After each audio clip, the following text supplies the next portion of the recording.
বিশ্বকাপে বিরাট কোহলির রেকর্ড এখন হুমকির মুখে। এক আসরে সর্বোচ্চ রানের রেকর্ড দখল করতে পারেন পাকিস্তানের সাহেবজাদা ফারহান। বিশ্বকাপে বাঁচা মরার লড়াইয়ে ইংল্যান্ডের বিপক্ষে কাল মাঠে নামছে পাকিস্তান। সেমিফাইনালে উঠতে জয়ের বিকল্প নেই সালমান আলী আঘার দলে, তবে ওপেনার সাহেবজাদা ছাড়া আর কোনো ব্যাটারি জ্বলে উঠতে ব্যর্থ।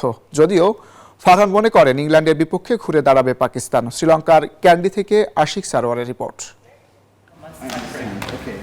এবারের বিশ্বকাপে এখন পর্যন্ত সর্বোচ্চ রান সংগ্রাহক সাহেবজাদা ফারহান। 4 ম্যাচে 220 রান নিয়ে সবার উপরে বিধ্বংসী এই ওপেনার। 12 বছর আগের বিরাট কোহলির রেকর্ডও ভেঙে দিতে পারেন সাহেবজাদা ফারহান। 2014 সালে বাংলাদেশে অনুষ্ঠিত টি-20 বিশ্বকাপে বিরাট করেছিলেন সর্বোচ্চ 319 রান। বিরাটের এক যুগ আগের সেই রেকর্ড এখনো অক্ষত। তবে ফারহান যেভাবে ছুটছেন, ছন্দে থাকলে বিরাটের রেকর্ড এখন হুমকির মুখে।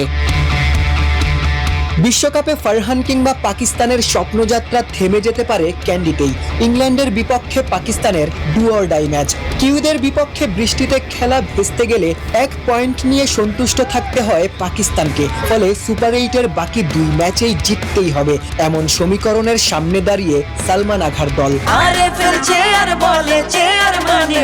আরএফএল চেয়ার, ক্ষমতার নয়, সমতার চেয়ার।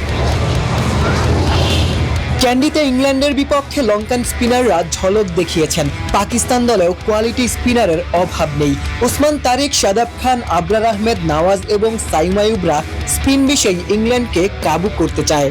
লঙ্কান স্পিনাররা ইংলিশদের বিপক্ষে দারুণ করেছে। ওদের মাত্র 2 জন স্পিনার ছিল। আমাদের 4-5 জন কোয়ালিটি স্পিনার আছে। স্পিন দিয়েই আমরা ইংল্যান্ডকে হারাতে চাই। স্পিনাররা দারুণ করলেও পাকিস্তানের মূল সমস্যার জায়গায় স্পিন ডিপার্টমেন্ট। ফারহানের আশা ব্যাটাররা দায়িত্ব নিয়েই ম্যাচ জেতাবেন। বিশ্বকাপে পাকিস্তানের টিকে থাকার লড়াই। সুপার 8-এর প্রথম ম্যাচটা নিউজিল্যান্ডের বিপক্ষে বৃষ্টিতে ভেস্তে গিয়েছিল। ইংল্যান্ডের বিপক্ষে ডু অর ডাই ম্যাচ। শুধু জয় পেলেই হবে না, শেষ ম্যাচে এই পাল্লে কেলেতেই শ্রীলঙ্কাকেও হারাতে হবে পাকিস্তানকে। ক্যান্ডি থেকে আশিক সারোয়ার, নিউজ 24, শ্রীলঙ্কা।